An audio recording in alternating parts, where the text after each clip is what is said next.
Pro गोविंदामध्ये सहभागी झाली नव्हती.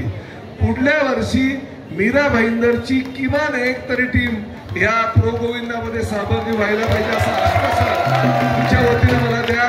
काही आपल्याला काळजी करायची गरज नाही, कारण सेफ्टी प्रिकॉशन घेऊनच आपल्याला थरावर थर रचायचं आहे. काय 9-10 थर रचले जात नाहीत प्रत्येक गोविंदाकडनं.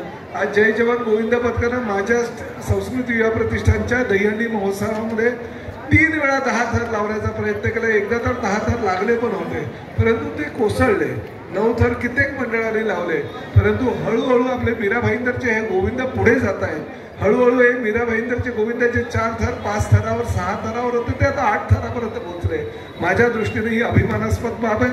आपली ही हिंदूंची संस्कृती आहे, महाराष्ट्राची ही परंपरा आहे. ही आपण आयुष्यभर 100 वर्षाचा इतिहास आहे या दहीहंडीच्या आणि गोकुळाष्टमीच्या उत्सवाला.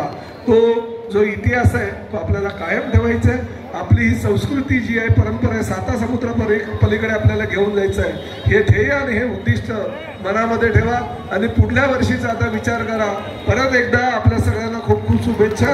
बोल बजरंग, जय श्रीराम, जय जय श्रीराम. आपल्या सर्वांना